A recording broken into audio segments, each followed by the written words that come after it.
மதுரை விமான நிலையத்திற்கு ஐயா பசும்பொன் முத்துராமலிங்க தேவருடைய பெயர் சூட்ட வேண்டும் அப்படின்ற கோரிக்கையை அண்ணன் எடப்பாடியாரை சந்தித்து நாங்கள் கொடுத்துருக்கோம். அது மட்டும் இல்லாமல் வருகின்ற 2026 சட்டமன்ற தேர்தலில் எங்களுடைய அகில இந்திய நேதாஜி இளைஞர் முன்னேற்றப்படை முழு ஆதரவையும் அனைத்து இந்திய அண்ணா திராவிட முன்னேற்ற கழகத்துக்கு நாங்கள் உறுதிப்படுத்தியிருக்கோம். இப்போ இருக்கக்கூடிய நிலைமையில் அதிமுக தென் மாவட்டத்தில் எப்படி இருக்குது? தென் மாவட்ட அரசியல் மிகவும் வலிமையாக இருக்கிறது. அனைத்து இந்திய அண்ணா திராவிட முன்னேற்ற கழகத்துக்கு மிக ஒரு பக்கபலமாக தான் இன்றைக்கி தென் மாவட்டத்தை நம்ம பார்த்துட்டு இருக்கோம். ஒரு ஆதரவு இருந்தாலும் இப்போ ஓபிஎஸ் அவர்கள் திமுகவில் இணைந்தது அந்த ஓரளவு பாதிக்குமா? இல்லை, ஓபிஎஸ் நம்ம பெருசாக எடுத்துக்கிற விஷயமே கிடையாது. ஓபிஎஸ் ஒரு பச்சை துரோகி. ஏன்னா ஒட்டு மொத்தமாக பார்த்தீங்கன்னா இந்த முக்குளத்தோர் மக்களை அடமான வச்சார் ஓபிஎஸ். இப்படி ஒரு துரோகத்தை செய்வதற்கு அரசியலை விட்டு முழுமையாக நான் விலகிறேன் அப்படின்னு சொல்லிட்டு போயிருந்தா கூட இன்றைக்கி ஓபிஎஸ் நாங்களாம் ஓரளவுக்கு மதிக்கக்கூடிய ஒரு இதுவாக பார்த்துருப்போம்.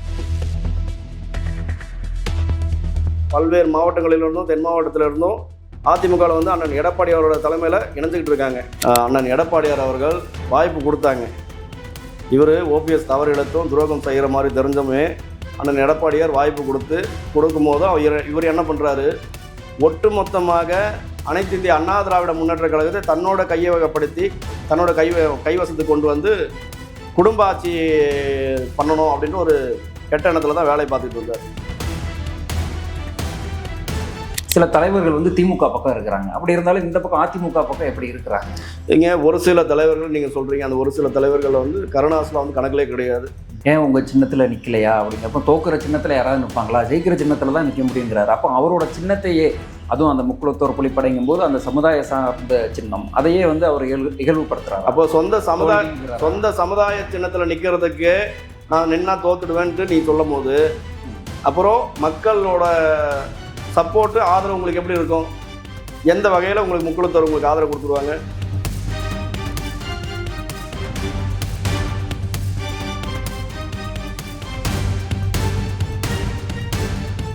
நேதாஜி இளைஞர் முன்னேற்ற படையின் தலைவர் SRK ராஜேஷ் அவர்கள் நம்முடன் இணைந்திருக்கிறார். வணக்கம் சார்.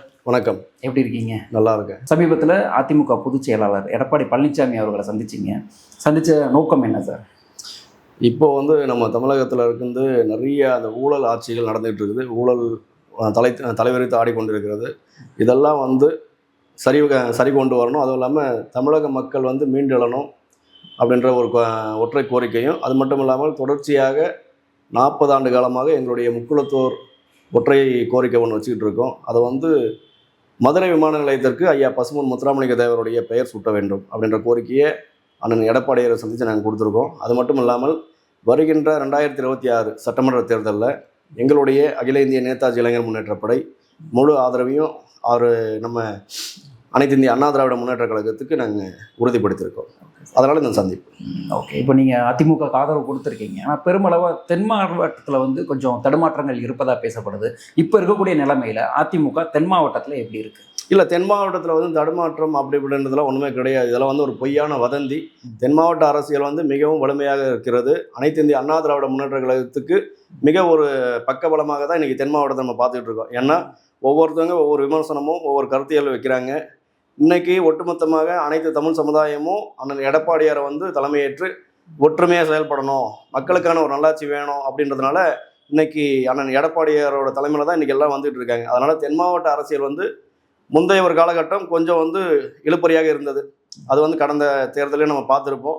ஆனால் இப்போது மக்களுக்கான ஒரு ஆட்சி வேணும், விவசாய மக்களுக்கான ஒரு ஆட்சி, தமிழக இளைஞர்களுக்கான ஒரு நல்லாட்சி வேண்டும், இளைஞர்களுடைய வேலைவாய்ப்பு உயர வேண்டும் அப்படின்ற கருத்தியலில் கொண்டு இன்றைக்கி அதை யார் செய்யக்கூடிய அடுத்த கட்டமாக இருக்கக்கூடிய தலைவர் யாருன்னு பார்த்தா அண்ணன் எடப்பாடியார் தான் இருக்காங்க. அதனால் தென் மாவட்டம் முழுவதுமே முழுமையாக அனைத்து இந்திய அண்ணா திராவிட முன்னேற்ற கழகத்துக்கு ஆதரவு தெரிவித்துக் கொண்டிருக்கிறார்கள். ஒரு ஆதரவு இருந்தாலும் இப்போ ஓபிஎஸ் அவர்கள் திமுகவில் இணைந்தது அந்த ஓரளவு பாதிக்குமா? இல்லை, ஓபிஎஸ் நம்ம பெருசாக எடுத்துக்கிற விஷயமே கிடையாது. ஓபிஎஸ் ஒரு பச்சை துரோகி, இப்படி தான் சொல்ல முடியும். ஏன்னா 3 முறை முதல்வராக இருந்தவர். அனைத்து இந்திய அண்ணா திராவிட முன்னேற்ற கழகத்தில் மறைந்த முன்னாள் முதல்வர் அம்மா செல்வி ஜெயலலிதா அவர்கள் அவங்க ஒரு உயரிய பொறுப்பை கொடுத்து ஒரு நம்பிக்கையின் அடிப்படையில் வச்சுருந்தாங்க. ஆனால் இது எல்லாத்தையும் கட்சிக்கும் துரோகம் பண்ணிவிட்டு தன்னுடைய சொந்த சமுதாய மக்களுக்கும் துரோகம் இழைத்து விட்டு தன் சுயநலத்துக்காக மட்டுமே திரு ஓபிஎஸ் அவர்கள் இதுவரையிலும் இருந்திருந்தார். ஆனால் இப்போ அவருடைய முகத்திரை கிழிக்கப்பட்டு விட்டது. இப்போ நேரடியாக நான் என்னோடய சுயநலத்துக்காக தான் இந்த சமுதாயத்தை பயன்படுத்தினேன், இன்னைக்கு வந்து என்னை நம்பி யார் வந்தாலும் நான் இப்படி தான் விட்டுட்டு போவேன் அப்படின்றதா. ஏன்னா அந்த பெரிய நிறைய விஷயம்லாம் பண்ணிட்டு இருந்தார். தர்ம யுத்தம் பண்ணுறேன், அந்த யுத்தம் பண்ணுறேன்னுட்டு. இவர் பண்ணது எல்லாமே ஒன்றுத்துக்கு பிரோஜனம் இல்லாத வேலை. ஏன்னா இவர் வந்து ஒருங்கிணைப்பு குழு, அந்த குழுன்னு கூட்டி என்னென்னமோ ஏற்பாடு பண்ணியிருந்தாரு. ஆனால் ஒருத்தர் கூட இவருக்கு உறுதுணையாக கூட நிற்கலை. இது நம்ம இப்போ கடந்த நடப்பாண்டிலே பார்த்துருப்போம். ஏன்னா இவருக்கு ஆதரவு தெரிவித்து வந்தவங்க எல்லாருமே வெவ்வேறு அரசியல் கட்சி தலைமையை ஏற்றுக்கிட்டு இன்றைக்கி பிரிஞ்சுட்டாங்க. வேறு வழி இல்லாமல் வேறு எங்கேயுமே போயிட்டு நிற்க முடியல, நம்ம ஏதாவது ஒன்று பண்ணி ஆகணும் அப்படின்றதுனால யாரும் கூப்பிடாத இடத்துக்கு அலையா விருந்தாளியாக போனவர் தான் திரு ஓபிஎஸ். அப்போ இவர் போனார்ன்றதுனால எந்த ஒரு தாக்கமும் கிடையாது. உண்மையாக புரட்சித் தலைவர் எம்ஜிஆர் அவர்களும் புரட்சித் தலைவி ஜெயலலிதா அவர்களையும் நேசிக்கக்கூடியவர்கள் அனைத்து இந்திய அண்ணா திராவிட முன்னேற்ற கழகம் அண்ணன் எடப்பாடியாரை தான் தேர்ந்தெடுத்துட்டு இருக்காங்க. ஏன்னா ஒட்டுமொத்தமாக இன்னைக்கு தமிழகத்தில் அடுத்து நல்லாட்சி, மக்களாட்சி வேண்டும். அப்படி வரணும்னா இதுக்கு வந்து இதுதான் சரியான பாதை, இந்த பாதையை தான் தீர்மானிக்கணும் அப்படின்னு மக்கள் பயணிச்சுக்கிட்டு இருக்காங்க. இப்போ அவருடன் இருந்த சில தலைவர்கள் வந்து மீண்டும் அந்த திமுகவில் பன்னீர்செல்வம் அவர்களை இணைந்தது தாங்க முடியாமல் எடப்பாடி பழனிசாமி அவர்களை சந்தித்து கட்சியில் மீண்டும் இணைந்துக்கிறாங்க. அதே மாதிரி தொண்டர்கள் அதேமாரி அவரை நம்பி இருந்த சார்ந்து இருந்தவர்கள்லாம் இணைவதற்கான வாய்ப்புகள் இருக்கா, இல்லை பன்னீர்செல்வம் அவர்கள் சார்ந்து? இல்லை, ஓபிஎஸ்ஸை பொறுத்த வரைக்குமே இன துரோகின்னு சொல்லலாம், புரியுதுங்களா? ஏன்னா ஒட்டு மொத்தமாக வந்து பார்த்தீங்கன்னா இந்த முக்குளத்தோர் மக்களை வந்து அடமானம் வச்சார் ஓபிஎஸ். ஏன்னா இது வரைக்குமே முக்குளத்தோர் சமுதாயத்துக்காகவும் எந்த ஒரு நல்லதும் செய்யலை, தமிழக மக்களுக்காக எந்த ஒரு நல்ல நலத்திட்டமும் செஞ்சது கிடையாது. அதுவும் இல்லாமல் அவருக்கு கூட இருந்தாங்க பார்த்தீங்களா அந்த தொண்டர்கள், நிர்வாகிகள்ன்ட்டு, அவங்களுக்கு கூட உண்மையாக இருந்துக்கிடலை. தன்னோட வளர்ச்சிக்காகவும் தன்னோட மகனின் வளர்ச்சிக்காக மட்டும்தான் திரு ஓபிஎஸ் அவர்கள் தொடர்ந்து செயல்பட்டு வந்தார். இது வந்து முன்னாடியே அவர் திமுகவுடைய பி டீம் அப்படின்றது ஒரு பரவலான செய்தியாக இருந்தது.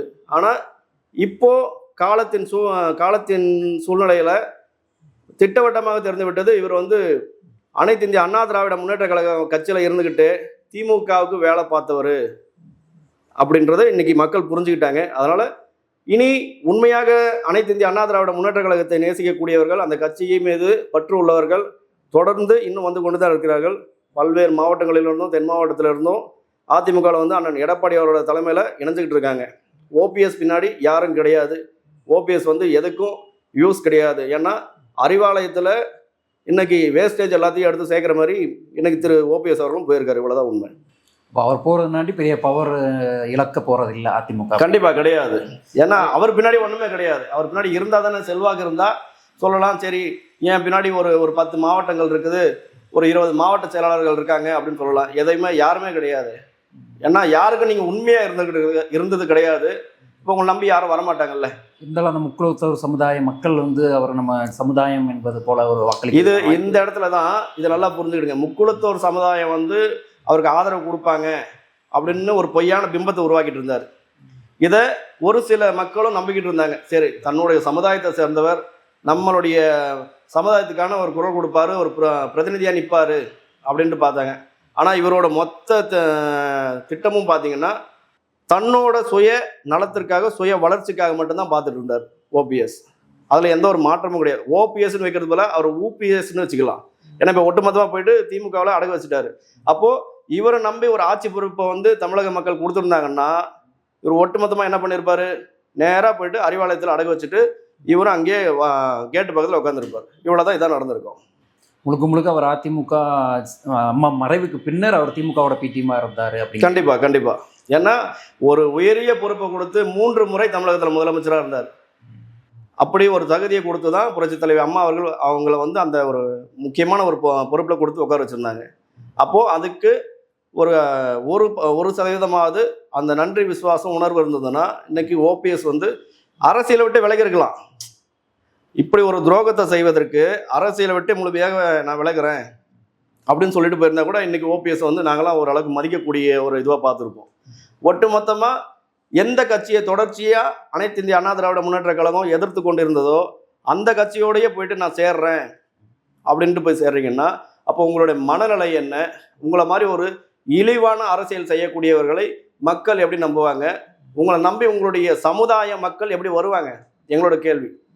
இன்னை வரைக்கும் முக்குளத்தோர் சமுதாயத்துக்காக எந்த ஒரு நல்லதும் செய்யலை ஓபிஎஸ். அவருக்கு ஆதாயம் தேவைப்பட்டால் மட்டும் அப்போ ஏதாவது ஒரு சில கணக்குகளை காட்டிக்கிடுவார். இப்படி தான் கொண்டு போயிட்டு இருந்தாங்க. அதனால் ஓபிஎஸ் பற்றி பேசுகிறதுக்கு நேர விரயம் தான் தவிர எந்த ஒரு செயல்பாடும் கிடையாது. இருந்தாலும் ஒரு தரப்பில் சொல்லக்கூடியது, அவர் இறங்கி வந்தும் ஒரு எடப்பாடி பழனிசாமி அவர்கள் வந்து கட்சியில் இணைவதற்கான வாய்ப்புகள் கொடுக்காத ஒரு காரணத்தினால அந்த முடிவு எடுத்திருப்பாரு அப்படின்னு அந்த பக்கமாக ஒரு அனுதாபமான அது இதுக்கு வந்து காரணம் பார்த்தீங்கன்னா, அண்ணன் எடப்பாடியார் அவர்கள் வாய்ப்பு கொடுத்தாங்க. இவர் ஓபிஎஸ் தவறு இழுத்தும் துரோகம் செய்கிற மாதிரி தெரிஞ்சமே அண்ணன் எடப்பாடியார் வாய்ப்பு கொடுக்கும் போதும் இவர் என்ன பண்ணுறாரு, ஒட்டுமொத்தமாக அனைத்து இந்திய அண்ணா திராவிட முன்னேற்ற கழகத்தை தன்னோட கையகப்படுத்தி தன்னோட கைவசத்துக்கு கொண்டு வந்து குடும்ப ஆட்சி பண்ணணும் அப்படின்ற ஒரு கெட்ட எண்ணத்தில் தான் வேலை பார்த்துட்டு இருந்தார். அப்போது இதை வந்து ஏன்னா இப்போ திமுகன்னு எடுத்துக்கிட்டிங்கன்னா, திமுக ஊர் அறிஞ்ச விஷயம், அது குடும்ப கட்சி. அப்பா மகன் அத்தை சித்தப்பா பெரியப்பா அப்படின்ட்டு அடுத்த ஜென்ரேஷன் இன்ப நிதி வரைக்கும் கொண்டு வந்துட்டாங்க. ஆனால் அனைத்து இந்திய அண்ணா திராவிட முன்னேற்றங்கள் அப்படி கிடையாது. ஒரு சாமானிய மக்களும் உயரிய பதவிக்கு வரலாம் அப்படின்றது நிறைய உதாரணம். நிறைய அமைச்சர் பெருமக்கள்லாம் வந்து கீழே இருந்து மேலே வந்தவங்க தான். உழைக்கிறவங்களுக்கு அங்கீகாரம் கிடைக்கக்கூடிய ஒரு கட்சின்னா அது வந்து தமிழ்நாட்டில் அனைத்து இந்திய அண்ணா திராவிட முன்னேற்ற கழகம். இதுதான் உண்மையான விஷயம். இருந்தாலும் ஒரு ஓ பன்னீர்செல்வம் அவர்களோட மகன் ரவீந்திரன் கூட சொல்லியிருப்பாரு, தேனி நாங்கள் இருக்கிறது வரைக்கும் தான் கோட்டை, இப்போ ஒரு ஓட்டை அப்படின்னு ஒரு விஷயத்தை சொல்லியிருப்பார்ல. தேனி மக்கள் அங்கே உள்ள வாக்கு சதவீதம் இப்போ அதிமுக ஃபேவராக இருக்குமா இல்லை திமுக பக்கம் போகுமா? இல்லை, இப்போ தேனி வந்து இவங்களோட கோட்டைன்னு சொல்லிட்டு இருக்காங்க பார்த்தீங்களா. இப்போ தேனியில் வந்து ஓபிஎஸோட மகன் ரவீந்திரநாத்தாக இருக்கட்டும், இல்லை இவர் அண்ணன் ஓபிஎஸ்ஸாக இருக்கட்டும், நிற்க சொல்லுங்கள், நின்று சொந்த தொகுதியில் ஜெயிச்சிட சொல்லுங்கள். முதல்ல ஒட்டு மொத்தமாக எல்லா மக்களும் கொந்தளிச்சு போயிருக்கான், இவர் இப்படி ஒரு பச்சை துரோகத்தை செஞ்சார் அப்படின்ட்டு. அப்போ எந்த மனநிலையிலையும் ஏற்றுக்கிட மாட்டாங்க. எங்கே போய் எந்த தொகுதியில் நின்னாலுமே ஓபிஎஸ்ஸுக்கும் ரவீந்திரனுக்கும் பின்னடைவு தான் ஏற்படும் வருகின்ற இந்த தேர்தலில். இது வந்து மக்களோட கருத்து. இதுதான் நமக்கு வந்து 26 சட்டமன்ற தேர்தலில் வந்து துரோகத்தால் வீழ்த்தப்பட்டவர் ஓபிஎஸ் அப்படின்றத மக்கள் நல்லா எடுத்து காட்டுவாங்க. இருந்தாலும் இப்போ அங்கே அதிமுகவிலிருந்து சென்ற எம்பி தங்க தமிழ்ச்செல்வனும் தேனி அங்கே இருக்கிறாரு. இப்போ இவங்களும் போகும்போது அங்கே வலு பெறுமா இல்லை அதிமுகவுக்கு இயற்கையான மக்கள் வாக்குகள்? இல்லை, அதிமுக இப்போது திமுகவில் பல்வேறு வேட்பாளர்களை அங்கே முன்னிறுத்தி நட்சத்திர வேட்பாளர்கள் நிறுத்தினாலுமே கூட தென் மாவட்ட அரசியலில் அனைத்து இந்திய அண்ணா திராவிட முன்னேற்ற கழகம் தான் வந்து முன்னிலை பெறும். ஏன்னா மக்கள் விரும்பக்கூடிய ஆட்சியாக மக்கள் வந்து தொடர்ச்சியாக இந்த 5 ஆண்டுகள் வந்து மக்கள் ரொம்பவும் நிறைய பாதிப்புகளுக்கு உள்ளாகி நிறைய இழப்புகளை சந்திச்சுட்டாங்க. மக்கள் ஒரு விளிம்பு நிலைக்கு போயிட்டாங்க. அப்போது எந்த வகையிலையும் இந்த ஆட்சி வந்து நம்ம மக்களுக்கான ஆட்சி கிடையாது. இதனால் எந்த ஒரு பயனும் கிடையாது. இளைஞர்களுக்கான வேலை வாய்ப்பு கிடையாது. எங்கே பார்த்தாலும் ஒரு பாதுகாப்பு இல்லாத ஒரு சூழல். இன்றைக்கி பெண்களாக இருக்கட்டும், குழந்தைகளாக இருக்கட்டும், இப்போ சமீபத்தில் கூட 2 நாளுக்கு முன்னாடி பார்த்தோம், 2.5 வயசு ஒரு பிஞ்சு குழந்தைய பாலியல் வன்புணர்வு செஞ்சு கொலை பண்ணியிருக்கான் ஒரு திமுகவை சேர்ந்த ஒரு நிர்வாகி. அவன் என்ன நடவடிக்கை எடுத்திருக்கு இந்த அரசாங்கம்? ஒன்றுமே கிடையாது. இப்படின்ட்டு இந்த விஷயம் மட்டும் கிடையாது, தொடர்ச்சியாக நம்ம பேசிகிட்டே போகலாம். கோயம்புத்தூரில் நடந்த பாலியல் வன்புணர்வு இதுவாக இருக்கட்டும், இங்கே அண்ணா பல்கலைக்கழகத்தில் ஒரு மாணவிக்கு நடந்த பாலியல் குற்றமாக இருக்கட்டும், இது வரைக்கும் அப்படின்னு சொந்த மாநில மக்கள் மட்டும் இல்லாமல் பிற மாநிலத்திலிருந்து பிழைப்புக்காக தமிழகத்தை நோக்கி வரக்கூடிய எந்த ஒரு மக்களுக்கும் தமிழகத்தில் பாதுகாப்பு கிடையாது. அப்படி ஒரு சூழலில் தான் இப்போ நம்ம இந்த விளம்பர மாடல் நடத்தி கொண்டிருக்கக்கூடிய அண்ணன் ஸ்டாலின் அவர்கள் செஞ்சுக்கிட்டு இருக்காரு. அதனால மக்கள் முழுவதும் ஒரு மாற்றம் வேண்டும், நமக்கான ஒரு நல்ல தலைவர்கள் வேணும். ஏன்னா முந்தைய காலகட்டத்தில் புரட்சி தலைவி அம்மா அவர்கள் இருக்கும்போது இந்த அளவுக்கு ஒரு கொடூர குற்ற சம்பவங்களோ இந்த மாதிரி ஒரு கொடூரமான செயல்களோ நடந்ததான்னா கிடையாது. அப்போது மக்கள் பாதுகாப்பான சூழலில் இருந்தாங்க. இன்றைக்கி அதை எல்லாம் முற்றிலுமாக உடைச்சிட்டு இன்றைக்கி மக்கள் வந்து எங்கேயுமே வெளியில் போக முடியல. யாருக்கும் எந்த ஒரு பாதுகாப்பு இல்லாத ஒரு சூழலை ஏற்படுத்தி இந்த மாதிரி ஒரு அச்சுறுத்தலை மட்டுமே தான் தொடர்ச்சியாக ஒவ்வொரு மக்களும் போராடிக்கிட்டு இருக்கான். போராடுறதை மட்டும்தான் இந்த அரசாங்கம் செய்துக்கிட்டு இருக்கு. அப்போது இதனால் வந்து எந்த ஒரு பயனும் கிடையாது. நமக்கு மாற்று அரசியல் வேணும், மாற்று தலைமை வேணும், அது மக்களுக்கான தலைமை வேணும். அப்படின்னும் போது அவங்க மக்களாக தேர்ந்தெடுக்கும் போது அண்ணன் எடப்பாடியாரை தேர்ந்தெடுக்கிறாங்க. ஒரு விவசாய பின்னணியிலேருந்து வந்தவர், ஒரு சாதாரண ஒரு கிளைக்கழக பொறுப்பில் இருந்து இன்னைக்கு ஒரு நாட்டை ஆளக்கூடிய ஒரு முதல்வராக தேர்ந்தெடுக்கப்பட்டு இன்னைக்கு நல்ல ஆட்சி கொடுத்து மக்கள் விவசாயிகளுக்காக குரல் கொடுத்தவர். தொடர்ச்சியாக ஒவ்வொரு மாவட்டங்களிலும் எந்தெந்த இடத்துல மக்கள் பாதிக்கப்படும் போதோ நேரடியாக கள ஆய்வு சென்று மக்களை சந்தித்து அவர்களுக்காக துணை நிற்பவர் அண்ணன் எடப்பாடியார். அப்போது மக்கள் அவரை தான் ஏற்றுக்கிட்டாங்க. இதில் எந்த ஒரு மாற்றமும் கிடையாது. நிச்சயமா அதிருப்திகள் வந்து நிறைய இருக்குன்னு சொல்லலாம். ஏன்னா ஏற்கனவே நிறைய பெண் பாதுகாப்பும் சரி, இந்த போதைப் பொருளுக்கான புழக்கங்களும் தமிழ்நாட்டில் அதிகமாக இருக்குது அப்படிங்கிறது பரவலாக பேசப்பட்ட விஷயம்தான். இப்போ தமிழ்நாட்டில் பொறுத்தவரை பார்த்தோம்னா கொங்கு மண்டலமாக இருக்கட்டும், இப்போ சென்னை, வேற இன்னும் வட தமிழமாக இருக்கட்டும், எல்லா இடத்துலையுமே அப்படி ஒரு பேச்சு இருந்தாலும் தென் மாவட்டத்தில் இந்த பிரிவினையால் தான் இப்போ பெரிய அளவில் பேசப்பட்டது. அதுலேயுமே இப்போ ஓபிஎஸ் அவர்களை பற்றி பேசியிருந்தோம். அதுக்கப்புறம் இப்போ டிடிவி தினகரன் வந்து அதிமுக கூட்டணிக்கு வந்திருக்கிறாரு. பட் இருந்தாலும் அங்கே சசிகலா அவங்க வந்து கட்சி தொடங்குவது வந்து இதில் மேலும் ஒரு பிரச்சனைகள் எழுவதற்கான வாய்ப்புகள் இருக்கு அப்படிங்கிறாங்களே. இல்லை, இப்போ தென் மாவட்ட அரசியலில் அம்மையார் சசிகலா அவர்கள் வந்து புதியதாக கட்சி தொடங்கி இருக்கிறாங்க. இன்னும் அந்த கட்சிக்கு பேர் கூட வைக்கலன்னு நினைக்கிறேன், எனக்கு சரியா தெரியல. கொடி மட்டும், நம்ம கொடியை மட்டும் அறிமுகப்படுத்தியிருக்காங்க. இன்னும் நேரடியாக மக்களை சந்திக்கட்டும், கள அரசியலுக்கு போயிட்டு கட்சியோட அங்கீகாரத்தோட கள அரசியலை மக்களை சந்திச்சு மக்களுக்கு என்னென்ன நல்ல விஷயங்களை நலத்திட்டங்களை நீங்கள் கொண்டு வருவீங்க அப்படின்ற ஒரு ஸ்டாண்டை முதல்ல நீங்கள் உறுதிப்படுத்துங்க. அதுக்கப்புறம் மக்கள் வந்து உங்களை ஏற்றுக்கிடலாமா வேணாவா அப்படின்ற ஒரு மனநிலைக்கு வருவாங்க. ஏன்னா இப்போ தேர்தல் வந்து இன்னும் ஒரு 30-40 நாட்கள் தான் இருக்கிறது. அதனால் ஒரு குறிப்பிட்ட கால நேரத்துக்குள் வந்து எல்லாத்தையும் நம்ம போயிட்டு ஃபுல்ஃபில் பண்ண முடியுமான்னு பார்த்தா முடியாது. மக்கள் வந்து இன்னைக்கு அம்மையார் சசிகலா அவர்களோட வந்து ஆதரவு தெரிவிக்கிற நிலைப்பாட்டில் இருக்கக்கூடியவர்கள்லாம் பார்த்தீங்கன்னா அமமுகவிலேருந்து பிரிஞ்சு போனவங்க, திமுகவிலேருந்து போனவங்க, அதிமுகவிலேருந்து போனவங்க, இப்படிப்பட்ட ஒரு சிலர் இவங்க தான் வந்து அம்மையார் சசிகலாவுக்கு வந்து ஆதரவு தெரிவிக்காங்க. அப்போ அது முழுமையாக வெற்றி பெறுமா அப்படின்றது வந்து ஒரு கேள்விக்குறி தான். பார்ப்போம், கள அரசியலை பார்ப்போம். தேர்தல் நெருங்குது. தேர்தல் நெருங்கும் போது களத்தில் யார் நிற்கிறாங்க அப்படின்றது தெரிய வரும். ஆமாம், அந்த மேக்ஸிமம் இப்போ ஆர்பி உதயகுமார் இருக்கிறாரு, செல்லூர் ராஜா அந்த மாதிரி இருந்தாலும், இப்போ உசிலம்பட்டியில் ஐயப்பன் அவர்கள் வந்து ஓ பன்னீர்செல்வம் கூட திமுக பக்கம் போயிட்டார். இப்போ உசிலம்பட்டியில் வந்து அதிமுகக்கு அடுத்த வாய்ப்புகள் இருக்குமா, இல்லை அவர் மீண்டும் அவர் வெற்றி பெறக்கூடிய சூழ்நிலை இருக்குமா? இல்லை, உசிலம்பட்டி தொகுதியை பொறுத்த வரைக்குமே கண்டிப்பாக இந்த வாட்டி வந்து அதிமுகவுக்கான வாய்ப்பு தான் அதிகம் அது இருக்கிறது. அதே மாதிரி தென்னிந்திய ஃபார்வர்ட் பிளாக் கட்சி தலைவர் அண்ணன் திருமாறன்ஜி அவருக்கு வந்து மதுரையில் வந்து ஒரு முக்கிய ஒரு தொகுதி வந்து ஒதுக்குறதா வந்து ஒரு பரவலான பேச்சும் பார்த்துட்டு இருக்கோம். ஏன்னா இவர்களை போன்றவர்கள்லாம் அந்த தொகுதிக்கு நின்னாங்கன்னா கண்டிப்பாக அந்த தொகுதி மக்கள் நல்லா இருப்பாங்க. அந்த தொகுதி ஒரு நல்ல ஒரு வளர்ச்சியான பாதைக்கு கொண்டு போக முடியும். மற்ற இந்த சும்மா இந்த விளம்பரத்துக்காக உழைக்கக்கூடியவர்களோ, விளம்பரத்துக்காக வேலை பார்க்கக்கூடியவர்களுக்கெல்லாம் மீண்டும் வாய்ப்பு கொடுத்து அந்த மக்களை இன்னும் பின்தங்கிய நிலைக்கு தான் கொண்டு போக முடியும். அதனால் மதுரை மாவட்ட அரசியல் நல்ல ஒரு ஆரோக்கியமான சூழல் உருவாகி கொண்டிருக்கிறது. இப்போ கூட நம்ம பார்த்தோம், நம்மளுடைய மதிப்பிற்குரிய பாரத பிரதமர் நரேந்திர மோடி ஐயா வந்திருந்தாங்க.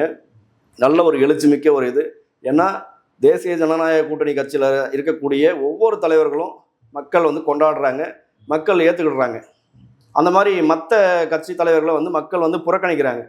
ஏன்னா இவங்க வந்து இவங்களுடைய அஜெண்டா வந்து இந்த வாக்குறுதியும் இந்த விளம்பரங்களை மட்டும்தான் கொண்டு போய் மக்கள்கிட்ட சேர்த்துக்கிட்டு இருக்காங்க.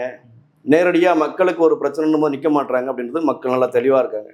அதனால் தென் மாவட்ட அரசியல் 100% அனைத்து இந்திய அண்ணா திராவிட முன்னேற்ற கழகம் அண்ணன் எடப்பாடியாருக்கு தான் ஆதரவு தெரிவிச்சுட்டு இருக்காங்க. இதுதான் உண்மை நிலவரம். இருந்தாலும் அந்த சமுதாயத்தில் வந்து பல தரப்பில் இருக்கிறாங்க.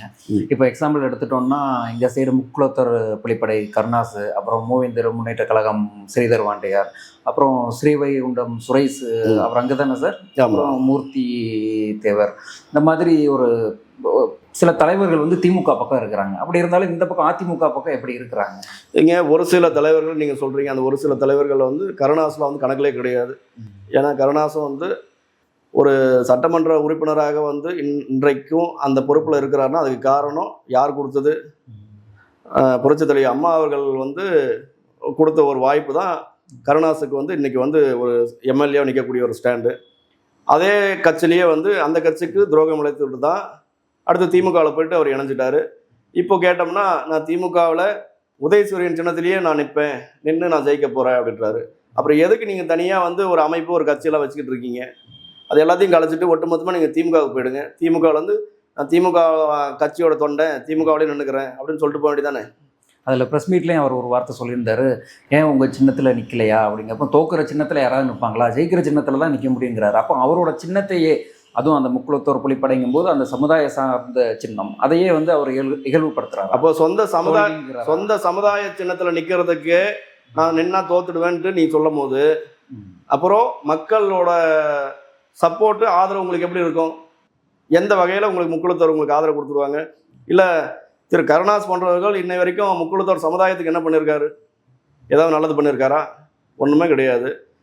கொள்கை ரீதியாக முதல்ல ஆரம்பிக்கும் போது இவங்க எல்லாருமே கட்சி ஆரம்பிக்கும் போது இந்த சமுதாயத்தோட பிரதிநிதியாக நான் நிற்கிறேன், பிரதிநிதியான முகமாக நான் வருகிறேன் அப்படின்னு வராங்க. அடுத்தது அவங்களுக்கு அவங்களுடைய ஆதாயத்துக்காக என்ன பண்ணுறான், அந்த இடத்துல இருந்து மாற்றிக்கிட்டு தன்னையே கொள்கையும் மறந்துடுறாங்க, எதுக்காக கட்சி தொடங்கணுன்றது மறந்துடுறாங்க. ஒட்டு மொத்தமாக போயிட்டு ஒருத்தரோட காலில் விழுந்துடுறாங்க. சொல்லப்போனால் திமுகவோட காலில் விழுந்துட்டு மொத்தமாக போயிடுறாங்க. அப்போ நீங்கள் உங்களை நம்பி வரக்கூடிய இளம் தலைமுறையை, இளைய சமுதாயத்தை அடமானம் வச்சு தான் உங்களை நீங்கள் அடையாளப்படுத்திக்கிடுதீங்க. இதுதான் என்னுடைய ஆதங்கம். ஏன்னா தொடர்ச்சியாக நாங்கள் வலியுறுத்தி கொண்டு இருக்கக்கூடிய ஒரு விஷயம்னு பார்த்தீங்கன்னா, தென் மாவட்டத்திலேருந்து தென் மாவட்டத்தில் பல்வேறு மாவட்டத்தில் இந்த இளைஞர்களுக்கு வந்து இன்ன வரைக்கும் வேலை வாய்ப்பு கிடையாது. தொடர் குற்ற சம்பவங்கள் இன்னைக்கு நடக்குதுன்னா அதுக்கு முழு காரணம் யாரு? இன்னைக்கு ஆளுகின்ற அரசாங்கம் ஒன்று. அதே மாதிரி இந்த குற்ற சம்பவங்கள் எதனால் நடக்குது? அவனுக்கு வேலை வாய்ப்பு கிடையாது. எல்லாம் படிச்சுட்டு தென் மாவட்டத்தில் இருக்கக்கூடிய இளைஞர்கள் எல்லாம் படிச்சிருக்கான், படித்து முடிச்சுட்டு வேலைக்கு போய் பார்த்தா வேலை கிடைக்க மாட்டுது, எங்கேயும் தொழில் வளர்ச்சி கிடையாது. அப்போ அவன் என்ன பண்ணுறான், ஏதாவது ஒரு இடத்துல ஒரு போதை பழக்கத்துக்கு அடிமையாயிடுறான். யாரும் ஒரு அரசியல் கட்சி தலைவரோ இல்லை ஒரு இயக்கத்தோட தலைவரோ நம்மளை நம்பி வரக்கூடிய அந்த இளைய தலைமுறையை வந்து ஒரு நல்ல வழி கொண்டு போகணும், அவனோட வாழ்வியலை உயர்த்தணும், அவன் மேலே வந்தானா அவன் குடும்பத்தை காப்பாற்றிக்கிடுவான். அடுத்தது அந்த சமுதாயம் நல்லா இருக்கும், அந்த சமுதாயத்துக்கான வளர்ச்சியை கொண்டு வரலான்னு சொல்லிக் கொடுக்கணும். இன்றைக்கி பெரும்பாலும் இருக்கக்கூடிய தலைவர்கள் அதை சொல்கிறது கிடையாது. எங்களை மாதிரி ஒரு சில ஆட்கள் தான் இதை சொல்லிக்கிட்டு இருக்கோம் தொடர்ச்சியாக.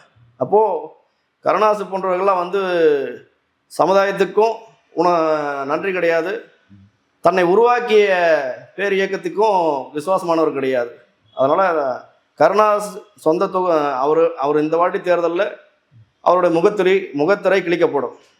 இதுதான் உண்மையான நிலவரம். தாக்கங்கள் பெரிதாக இருக்க வாய்ப்பு இல்லை, கண்டிப்பாக கிடையாது.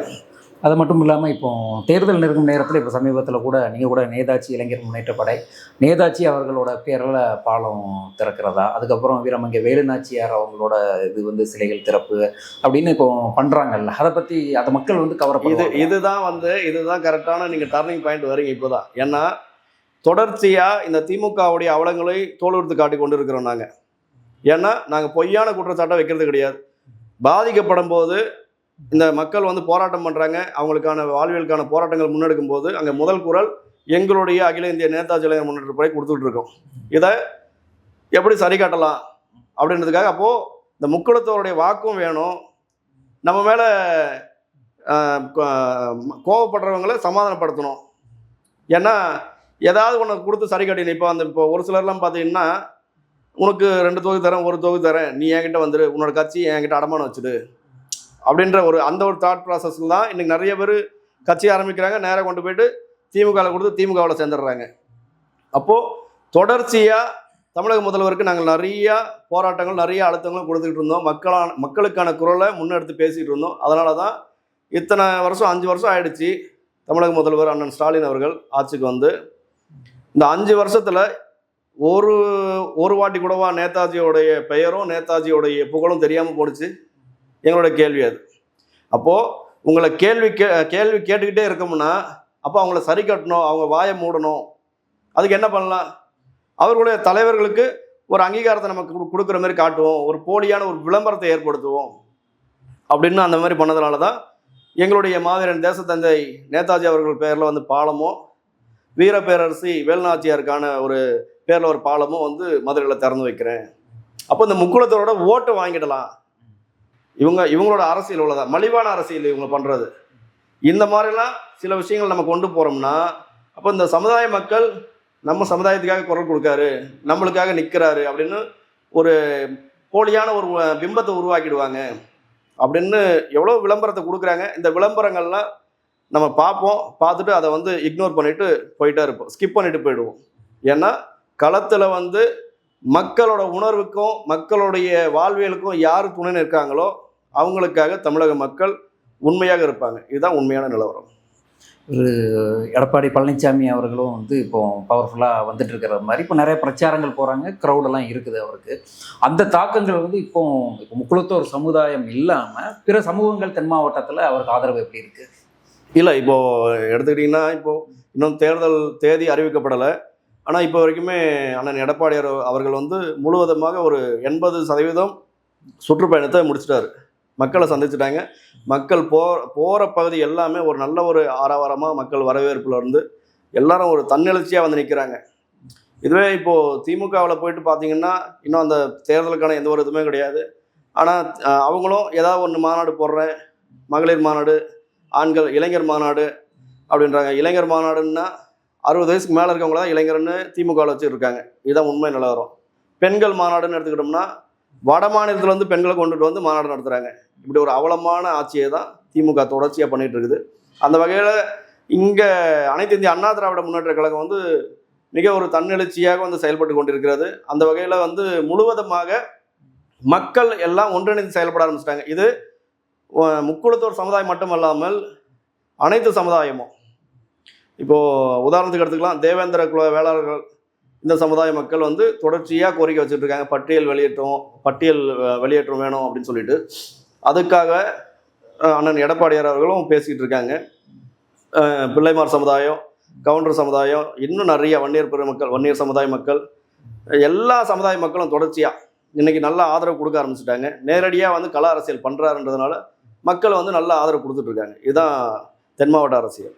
கூட நீங்கள் சொல்லும்போது தேவேந்திர குல மக்கள் அந்த அவங்கள ஒரு கோரிக்கை இருக்குது. இருந்தாலும் இப்போ சமீபத்தில் கூட அவங்களுக்கு பரமக்குடியில் இமானுவேல் சேகரனாருக்கு ஒரு மணிமண்டபம் கட்டியிருந்தாங்கல்ல, அதுவும் அரசியல் லாபமா இல்லை அவங்களோட கோரிக்கையா? இல்லை, இது வந்து முழுக்க வாக்கு வங்கி வேணும், தேவேந்திர குல வேளாளர் மக்களோட வாக்கு வேணும்.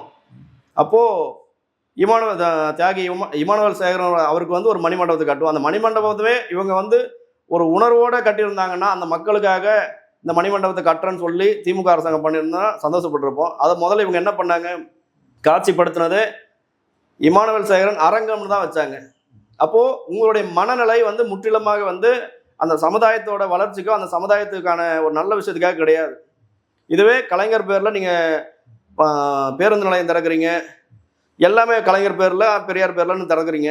அதில் ஏதாவது ஒரு இடத்துல இந்த மாதிரி ஒரு சின்ன குளறுபாடு ஏற்பட முடியுமா? அதே மாதிரி எடுத்துக்கிட்டுங்க, இன்னைக்கு நம்மளுடைய நம்ம தாய்நாட்டுக்காக போராடி உயிர் நீத்த தியாகிகள், மன்னர்கள் பெயர்லாம் வந்து இந்த திராவிட முன்னேற்ற கழகம் எப்படி கொண்டு போகிறாங்கன்னா சுதந்திர போராட்ட வீரர் வீராங்கனை அப்படின்றாங்க. மாமன்னர் மருது சகோதரர்கள், சின்ன மருது பெரிய மருது, சிவகங்கை ஆண்ட மாமன்னர்கள். அந்த மன்னர்கள் குறிப்பிடுற வார்த்தை கூட இன்னைக்கு திமுக முற்றிலும் அழிச்சிக்கிட்டு இருக்கு. இன்னைக்கு பார்த்தீங்கன்னா சிவகங்கை மாவட்டத்தில் மாமன்னர்கள் சிலை வைக்கிறோம் அப்படின்னு சொல்லிட்டு சிலை திறப்பு விழா ஏற்பாடு பண்ணுறாங்க. அந்த இடத்துல அந்த சிலைக்கு பார்த்தீங்கன்னா மருது சகோதரர்கள் சுதந்திர போராட்ட வீரர் மருது சகோதரர்கள் போடுறாங்க. ஆனால் மாமன்னர் மருது சகோதரர்கள் போடுவதற்கு இந்த திராவிட முன்னேற்ற கழகம் தயங்குவது ஏன்? இதுவே ஒரு கட்டபொம்மன் நாயக்கருக்கு வந்து நீங்கள் ஒரு சிலை எழுப்புறீங்க, ஒரு சிலையை திறக்கிறீங்க, அப்போ நீங்கள் என்ன போடுறீங்க, மாமன்னர் கட்டபொம்மன் நாயக்கர். அப்போ ஒரு சாதியை நீங்கள் உயர்வுபடுத்திட்டு மற்ற சமுதாயத்தை இழிவுபடுத்தும் நோக்கில் தான் நீங்கள் செஞ்சுட்டு இருக்காங்க. அந்த மாதிரி தான் தேவேந்திர குல வேளாளர்கள் தொடர்ச்சியாக பட்டியல் வெளியிட்டதை கேட்டுட்டு இருக்காங்க கோரிக்கையா. அவங்க மட்டும் இல்லாமல் தமிழ்நாட்டில் இருக்கக்கூடிய அனைத்து சமுதாயமும் நாங்களும் தொடர்ச்சியாக இந்த சாதிவாரி கணக்கெடுப்பு நடத்த வேண்டும் அப்படின்றத கோரிக்கை கொடுத்துருக்கோம், போராட்டம் பண்ணியிருக்கிறோம், ஆர்ப்பாட்டங்கள் நிறைய நடந்திருக்கு. இன்னை வரைக்கும் இந்த அரசு செவிசாய்க்காமல் இருக்காங்களே, என்ன காரணம்? மக்களுக்கான ஆட்சியை தான் நீங்கள் கொடுக்குறன்ற ஒரு பொய்யான விளம்பரத்தை கொடுக்குறீங்க. அந்த சாதிவாரி கணக்கெடுப்பு நீங்கள் நடத்திட்டீங்கன்னா எல்லா சமுதாய மக்களுக்கும் அந்த சமுதாயத்தில் இத்தனை சதவீத மக்கள் இருக்கான், அப்போது அவன் எதில் பின்தங்கி இருக்கான், அந்த சமுதாய மக்களை எப்படி உயர்த்தி கொண்டு வரலாம், அவங்களுக்கு என்ன தேவைப்படுது அப்படின்னு தெரிஞ்சிடும். எல்லா சமுதாயமும் ஈக்குவாலிட்டியாக இருப்பாங்க, அதுதான் அந்த சமதர்மத்தை கொண்டு வரலாம். ஆனால் அதை திட்டமிட்டு மறைக்கிறாங்க. எந்த வழியிலையும் எந்த தமிழ் சமூகமும் ஒன்றா இருக்கக்கூடாது, ஒற்றுமையாக ஆகக்கூடாது. இவங்களுக்கு தெரிஞ்சது சிறுபான்மை ஓட்டு இருந்தால் போதும், தமிழகத்தில் நம்ம ஜெயிச்சிடலாம் அப்படின்ற ஒரு மமதையில் சுற்றிக்கிட்டு இருக்காரு நாடக கம்பெனி முதல்வர் அண்ணன் ஸ்டாலின் அவர்கள். இதற்கெல்லாம் வருகின்ற 2026 சட்டமன்ற தேர்தலில் மக்கள் பதிலளிப்பார்கள் என்பதே உண்மையான கருத்து.